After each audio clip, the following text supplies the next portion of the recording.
O que é hemorragia? O que vem na mente quando a gente fala sobre hemorragia? Hemorragia seria o escoamento de sangue fora dos vasos sanguíneos, seja um vaso arterial, capilar ou venoso, tanto faz. Então, a grosso modo dizer, seria perda de sangue. O nosso corpo, ele pode perder sangue. Pergunta é essa: perder sangue? A gente não doa sangue? Então, o nosso corpo pode perder sangue. Digamos que o nosso corpo tem uma reserva, né? O nosso organismo, nosso sistema circulatório tem como se fosse uma reserva, onde você pode perder sangue. Quando você perde excessivamente, consequentemente o nosso corpo dá até reações, né? E se não for controlada essa hemorragia, essa perda excessiva de sangue, o indivíduo pode ir a óbito. Então vamos conhecer aqui primeiro, depois nós vamos ver como é que trata a hemorragia mais à frente, mas vamos conhecer aqui os tipos de hemorragia que existem. Existe hemorragia arterial. A hemorragia arterial é quando rompe artérias. Nós temos uma característica dessa hemorragia, que é o sangramento em forma de jato, cor vermelha viva, mais grave. Então, quando rompe a artéria, quando o corte é mais profundo, né, e rompe a artéria, como a gente está vendo na ilustração aqui no pulso, nesse caso, rompendo aqui a artéria radial, tem essa característica de ter pressão quando sai o sangue. E é um sangue mais vivo, um sangue mais vermelho vivo. É uma característica. Quando fala sobre hemorragia venosa, seria sangramento contínuo de cor vermelha escura. Então, o sangramento já não é tão vivo assim, é uma cor mais escura, e ele é característico de, em vez de sair em forma de jato, ele escorre pela pele, digamos assim. É a característica da hemorragia venosa, quando rompe veias. E quando rompe os capilares, são os vasos capilares, não são os vasinhos mais fininhos, né? Então seria um sangramento contínuo discreto. Geralmente o sangue começa a sair, começa a coagular, e geralmente não há nem necessidade do estancamento dessa hemorragia, que ela estanca sozinha. Então nós temos 3 tipos de hemorragias: arterial, venosa e capilar. E dessas 3, a mais grave delas é a hemorragia arterial.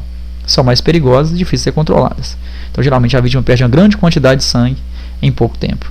Então, dessas 3, a gente preocupa um pouco mais com a arterial, mas todo sangramento, toda perda de sangue, ela tem que ser contida. Lembrando que a gente perde uma quantidade de sangue, digamos com a tolerância, mais que isso, o nosso corpo começa a sofrer, o nosso organismo começa a sofrer e pode vir, se não for contida, ao óbito. As hemorragias, elas podem ser hemorragias internas ou hemorragias externas. As hemorragias internas, elas são características de não se exteriorizarem. Então, quer dizer o quê? Você não consegue ver a origem do sangramento.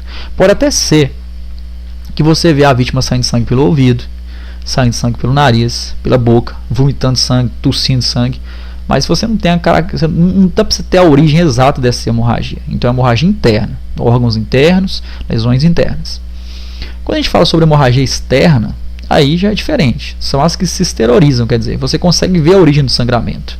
Teve um corte na mão, no braço, na perna, você consegue ver a origem do sangramento. Dá um nome de hemorragia externa. Então são internas ou externas. Mesmo assim, pode ser arterial, venosa ou capilar, tanto faz. Órgãos internos, veias, artérias, tanto faz, podendo ser hemorragia interna ou externa. As hemorragias internas, qual seria o procedimento de primeiros socorros? O que eu posso fazer quando eu diagnostiquei ali uma possível hemorragia interna? Eu percebo ali falha circulatória no sistema, ali, eu percebo alterações nos sinais vitais dessa vítima. Lateralizar a cabeça. Se você percebe que a vítima está tossindo sangue, vomitando sangue, seria recomendável lateralizar a cabeça. Para quê? Para que ela não obstrua as vias aéreas, ela não gase com o próprio sangue. Esse é o objetivo de lateralizar a cabeça da vítima. Cabeça mais baixa que o corpo, exceto em AVC ou TCE. O que é AVC? Acidente vascular cerebral ou traumatismo crânioencefálico. Se você suspeita que a vítima está em AVC, né, está tendo um acidente vascular cerebral ou um traumatismo crânioencefálico, nesse caso não é recomendável que a cabeça estivesse mais baixa que o corpo.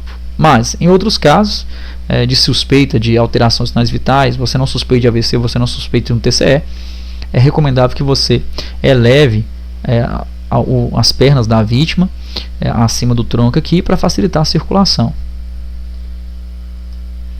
Controlar os sinais vitais, como temperatura corporal, pressão arterial, pulsação, respiração. Se você for possível você fazer isso, se você tiver conhecimento, ficar monitorando esses sinais vitais, porque eles são alterados em hemorragias internas.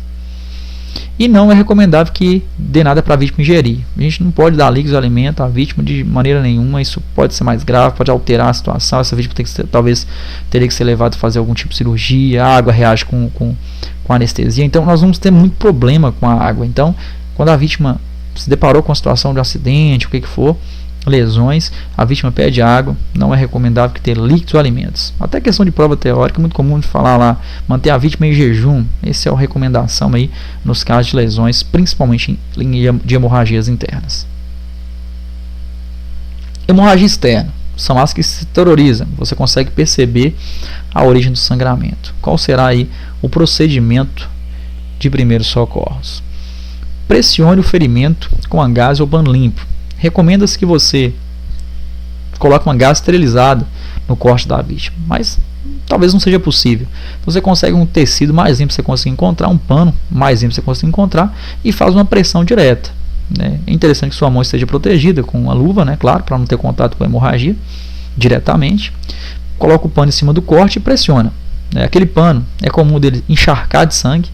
Você não pode tirar esse primeiro, você coloca outro por cima e faz uma pressão direta em cima até o estancamento da hemorragia. Pronto.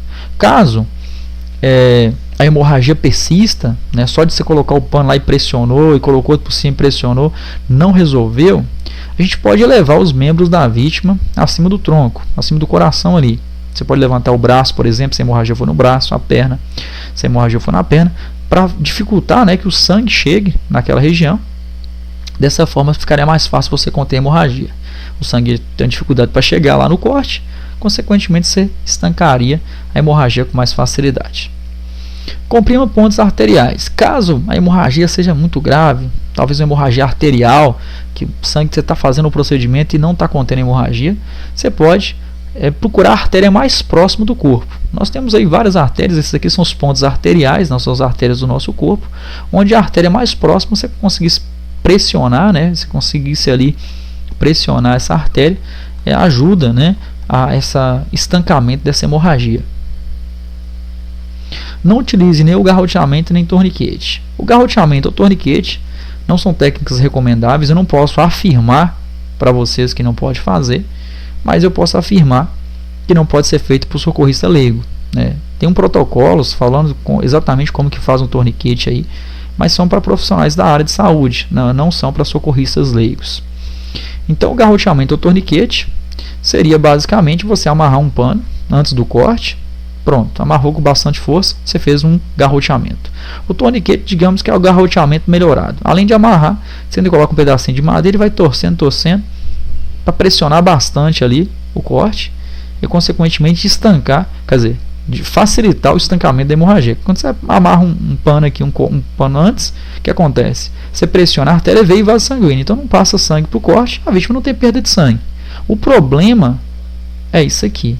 Se você pressiona, faz o torniquete incorretamente e não afrouxa da maneira correta, né, ou não faz do procedimento correto, consequentemente pode acontecer isso aqui, ó, né, vai dificultar, né, que sangue, dificultar ou impossibilitar que passe sangue para o restante do membro, e pode acontecer de fazer amputação, porque esse membro aqui precisa receber, mesmo ele tendo um corte, ele precisa receber oxigênio, ele precisa receber o sangue para oxigenar todos os tecidos através das artérias veias e até vasos sanguíneos, e consequentemente essa morte celular aqui pode acontecer uma amputação de membro. Então, para não ter esse problema, a recomendação básica seria não fazer o torniquete, aceito aí por várias literaturas, né? E para socorrista profissional que fez um procedimento, fez um treinamento, certamente sim, mas para socorrista leigo não é recomendável. Inclusive, muito mencionado aí na prova teórica do Detran, mencionando se pode ou não fazer torniquete,